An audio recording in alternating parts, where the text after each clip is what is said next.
สวัสดีครับสวัสดีครับพ่อแม่พี่น้อง FC ไทยลาวเมื่อสุขุสุพลเนาะวันนี้ก็เป็นมือดีอีกมือหนึ่งเนาะทุกคนซึ่งหลายๆคนคนลาวเพื่อนๆมาต้นแหละถามมาว่าเมียท้องเนาะอยากคลอดลูกในประเทศไทยเฮาสามารถแจ้งเกิดต้องมีเอกสารอย่างแน่เนาะทุกคนอันนี้ก็คือใบแจ้งเกิดของลูกมาต้นเนาะคืออยู่อำเภอย่อยเนาะทุกคนอำเภอย่อยเพิ่นเฮ็ดออกมาแจ้งเกิดให้คือว่าโรงพยาบาลประสานงานเนาะทุกคนคือว่าถ้าเขาไปคลอดอยู่โรงพยาบาลนี่พยาบาลคลอดมื้อที่1มื้อที่2พยาบาลเพิ่นสิบอกให้เฮาเตรียมพาสปอร์ตบัตรอนุญาตทำงานบัตรสีชมพูเนาะทุกคนทุกอย่างที่มีบัตรเนาะเพิ่นสิเอาไปหมดแล้วก็สำเนาทะเบียนบ้านของเฒ่าแก่เนาะที่เฮาจะเอาเข้าเนาะสำเนาทะเบียนบ้านของเฒ่าแก่มันต้องลิงก์กันกับบัตรแรงงานเฮาพอต้องเป็นสื่อเดียวกันทุกคนบ่แม่นว่าสิไปเอาเขามัวซั่วบ่แม่นว่าสิไปเฮ็ดไปอนุญาตทำงานจากคนหนึงแล้วมาขอเข้าทะเบียนบ้านคนหนึงแม่นแต่บ่ได้โอ้มันต้องลิงก์กันขอข้อมูลต้องลิงก์กันในนำแบบว่าในกรณีแบบว่าบ่มีทะเบียนบ้านเฒ่าแก่บ่ต้นก็บ่ฮู้นะว่าสิเข้าได้หรือบ่ต้นว่าอาจจะบ่ได้อาจจะเข้าทะเบียนเข้าแจ้งเกิดได้ว่าง่ายซะคืออยู่ในกฎหมายไทยคุณต้อง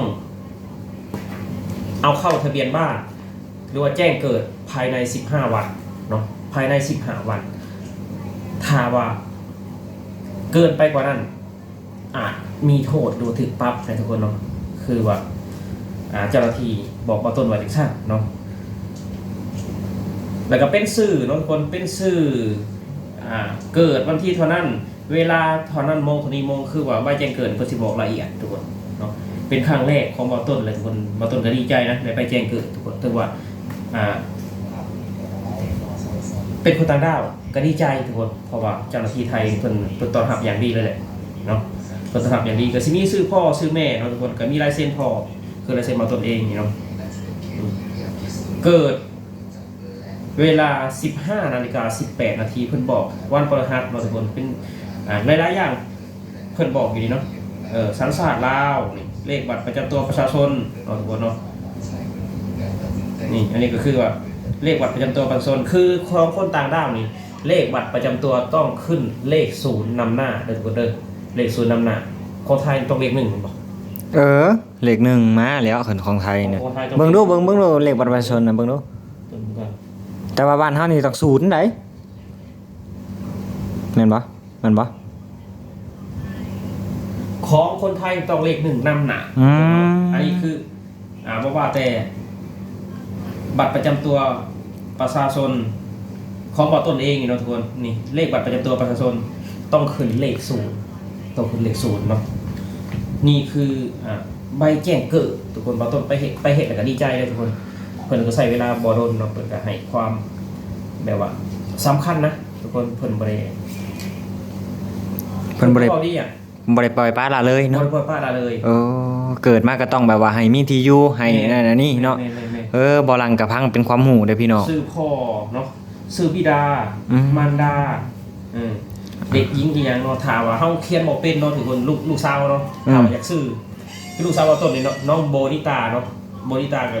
เพิ่นสะกดแบบนี้เบอร์ชนีบ่เพิ่นเขียนให้เขาเบิ่งก่อนเนาะเพิ่นเขียนให้เขาเบิ่งก่อนเพิ่นสิพิมพ์ลงไปอีหยังใบสุทธิบัตรบางคนใบแจ้งเกิดสุทธิบัตรอะไรแต่บ่ต้องรู้นะว่า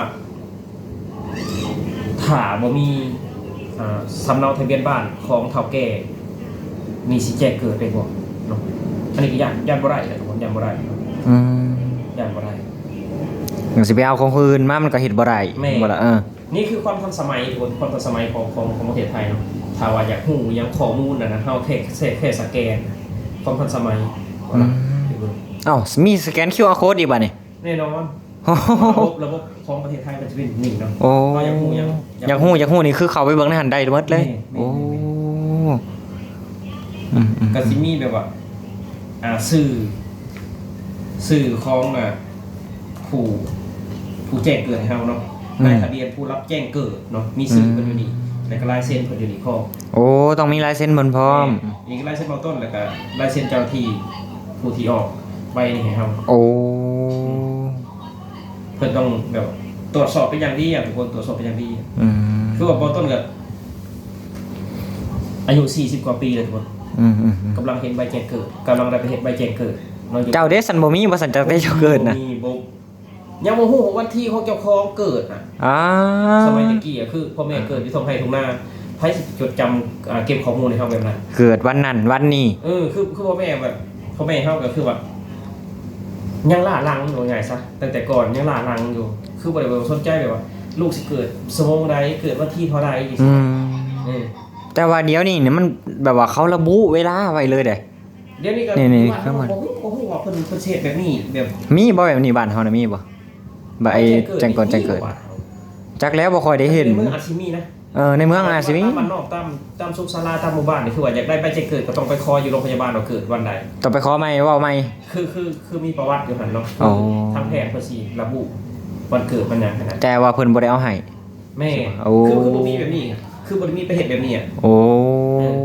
คือมีแต่จดชื่อว่าลูกเท่านั้นลูกเท่านี้เกิดวันที่เท่านั้นเท่านี้ สำนันซื่อ สำนักชื่อคือบ่มีใบแบบนี้ครับทุกคน ๆโอ้ คือบ่มีใบแบบนี้ โอ้โอ้โอ้โอ้ นี่เนาะทุกคนถามบ่ต้นดีใจบ่ทุกคนบ่ต้นดีใจนะ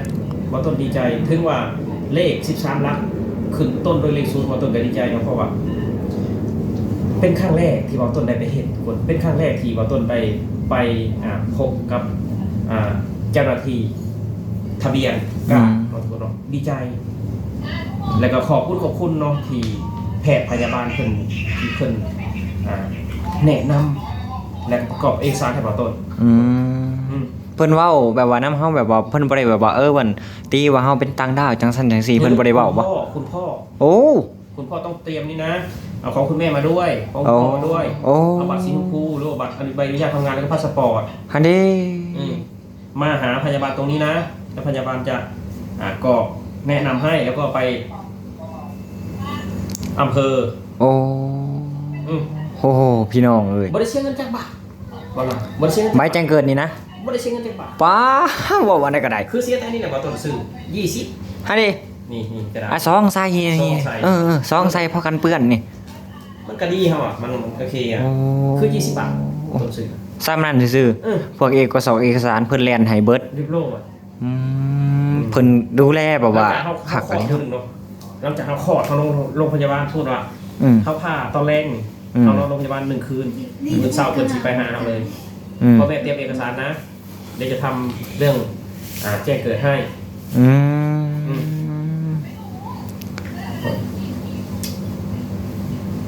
โอ้โหทุกคน อืม เพราะเป็นความรู้ได้บางเทื่อเบาหลังก็มาเห็นงานอยู่ประเทศไทยก็บ่แม่นว่ามื้อ2 มื้อเด้อพี่น้องเด้อก็สิมาอีกหลายปีก็สิเฮ็ดอีกหลายปีนะพี่น้องเพื่อว่าอนาคตภายหน้าจังซี่นะ แล้วเธอได้เมีย บางเทื่อได้เมียบางเทื่อมีลูกมีเต้าเด้ แจ้งเกิดอยู่นี่เนาะ บางเทื่อเมียท้องนี่สั่นแม่นบ่ล่ะ ทะเบียนท่องกับค้อน กะสิ ทะเบียนบ้านน้องกับแก่เลยว่าสิเข้าทะเบียนบ้านตอนใด อ่า คือว่าคลอดอยู่นี่เนาะ อ่า เขาสิเขาโรงเรียนมันก็ง่าย เพราะว่าทะเบียนบ้านอยู่นี่ เข้าได้ อืม อยู่นี่ก็ได้ คือเขาโรงเรียนอยู่นี่คือง่ายเลยอ่ะ อ๋อ คือว่าต้นนี่แบบว่ากับสิมีแบบอภิสิทธิ์กว่าคนที่เกิดอยู่ลาวแต่มาเขาโรงเรียนในพีนะ อืม มีอภิสิทธิ์กว่าเพราะว่า อืม มันสิง่ายในการเข้าเรียน อาสิง่าย ข้อมูลอยู่ในประเทศไทย ข้อมูลมีหมดแล้ว แม่ โอ้ อืม นี่พี่น้อง ว่าต้นกันยังสิใส่กรอบเลยทุกคนสิใส่กรอบเป็นที่เกิดความดีใจของว่าต้น อ๋อ สิใส่กรอบแล้วก็ติดพนังไว้ให้ลูกสาวทุกคน เพื่ออนาคตภายหน้าเพื่อใหญ่มาจังสีเนาะมาเห็นดีใจเนี่ยเขาเฮ็ดครั้งแรกน่ะดีใจ อ๋อ เฮ็ดครั้งแรกอยู่ในประเทศไทย เออบ่แม่นบ้านเจ้าของบ่แม่นประเทศเจ้าของแต่ว่าเฮาได้มาเฮ็ดอยู่ในนี้อ่ะ อืม คือว่าดีใจอ่ะ ถือว่าดีใจ แม่ ได้ บ่ต้นออกจากอำเภอเลยเนาะตากแดดไปโรงพยาบาลบ่ต้นก็ยิ้มๆแล้วดีใจทุกคนเลย อืม บ่ต้นดีใจแฮงแล้วจากมาจากโรงพยาบาลแล้วเนาะประมาณ20 กว่าหมื่นบ่ต้นเอาใบอันนี้มาอ่าน4 รอบ5 รอบเลยเพราะความดีใจ อืม อืม เอาใบแจ้งเกิดนี่นะ แม่ ป้า คือสิวายจังสันเลย ดีใจอ่ะเฮา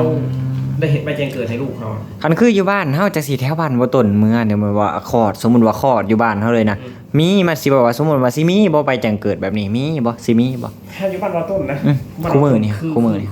คือบ่แม่นอยู่อำเภอหรือจังหวัดนะ อืม อยู่ ตำบลเมืองอะซะ อ่า น่ะสิบ่มีนะ น่าสิบ่มีก็คือแบบว่าคลอดตามโรงพยาบาล อืม คลอดไปนำทุกศาลาน้อยๆไปสิบ่ แม่น โอ้แต่ว่าบ่มีใบแจ้งเกิด แม่น โอ้ ดีใจดีใจแฮงเนาะ อ่าโอ้ยบ่ลังเห็นกับพอเป็นความฮู้พี่น้องเพื่ออนาคตภายหน้าจังซี่นะทุกคนนะ คือว่าอยู่นี่นั่นคือ มีเลขที่พาสปอร์ตพ่อและเลขที่พาสปอร์ตแม่ อืม นี่นะ เออ สิมีตัวเลขแล้วได้ ออกให้วันที่หนังสือเดินทางเนาะออกวันที่506ตุลา70เนาะ อืม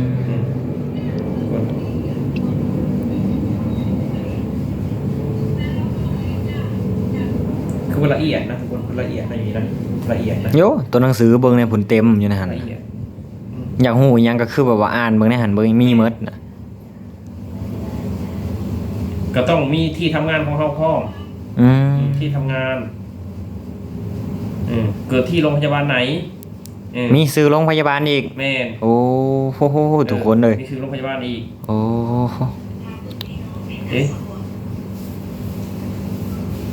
ฟังเบิ่งจากเพิ่นเว้านี่พยาบาลคนไทยเพิ่นนี่น่าสิแบบว่า อืม ใจดีเนาะแล้วก็เว้าม่วน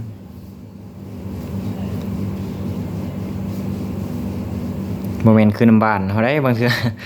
แนวใดล่ะโรงพยาบาลน่ะ อืม อืมเฮ็ดเป็นข่าวช่วงหนึงก็ไปลืมพี่ชังไว้ในท้องผู้ไข้เลยนะ อืม มีเด้แบบนั้นก็เป็นข่าวมัน สำหรับเลยว่าแรงงานลาวหลายๆคนที่ทำเอาต้นมานะ อืม ทำเอาต้นมา1ก็ต้องมีพาสปอร์ต อืม 2ก็คือมีทะเบียนบ้านเฒ่าแก่ โอ้ ที่มันลิงก์กันกับบัตรทำงานของเรา อ่า ถ้าว่าเจ้ามีพาสปอร์ตแต่ว่าเจ้ามีทะเบียนบ้าน ของคนไทย อืม แต่บ่แม่นเฒ่าแก่เจ้าบ่ต้นก็บ่ฮู้ว่าสิแจ้งได้หรือ บ่ บ่ ฮู้ว่าสิแจ้งได้หรือบ่เพราะว่าเจ้าบ่แม่นลูกจ้างเพิ่น แม่น จะเอาแค่เล่มทะเบียนบ้านมันมา แม่ ซื่อ ต้องเป็นลูกจ้างกับเฒ่าแก่ โอ้ หรือว่าจังใดเนาะทุกคนเนาะกับฝ่าย FC คอมเมนต์เนาะ อ่า ถ้าบ่แม่นเฒ่าแก่แล้วไปเอาทะเบียนบ้านคนอื่น สิสามารถแจ้งเกิดได้บ่ เพราะว่า เนาะ บ่ต้นว่าเจ้าหน้าที่เพิ่นถามว่าเอาเข้าทะเบียนบ้านนี้ไม่ได้นะ อืม เพราะว่าที่บ่ต้นเอาเข้าน่ะบ่แม่นเฒ่าแก่ของบ่ต้นเนาะเป็นเฒ่าแก่ของแฟนบ่ต้น เป็นเฒ่าแก่ของซามอน บ่ต้นก็เลยแปลว่า อันนี้เขาเป็นเฒ่าแก่แฟนผมครับ อ่า โอ้เนาะเพิ่นว่า อ่า เพิ่นมาเบิ่งชื่อของบ่ต้นกับชื่อเฒ่าแก่ใบอนุญาตทำงานนั่นน่ะ อืม คือบ่แม่นเฒ่าแก่ อืม คนนี้ คนละเฒ่าแก่กัน คนละเฒ่าแก่กัน เออ แต่คือบ่ต้นน่ะมอบสิทธิ์ให้เมียแจ้งเขา อืม เฒ่าแก่เขา อืม นี่เนาะนี่แหละคนที่ถามมาเนาะวันนี้ก็บ่ต้นก็ออกมาตอบให้แล้วเนาะ อืม ที่อยากเกิดในประเทศไทยเห็นไหม อ่า อยากแจ้งเกิดในประเทศไทยก็คือง่ายๆคนง่ายๆขอแค่เรามีเอกสารทางการให้มันถูกต้องเนาะทุกคนเนาะ อืม เอาสำหรับคลิปนี้เนาะทุกคนมาต้นกับซีได้ออกมาตอบเพื่อนๆแรงงานเราวหลายๆคนที่ถามเข้ามาหลายคนเลยเนาะว่าอยากให้ลูกเกิดอยู่ในประเทศไทยเนาะ อืม บางคนมีงานในประเทศไทยถ้าว่าเขามาถูกต้องตามกฎหมายมีเท่าแก่ง่ายๆทุกคนเนาะสำหรับคลิปนี้มาต้นเสียมลาวพีดำนานอกไปแล้ว สวัสดีครับผม ครับ สวัสดีครับ สวัสดีครับผม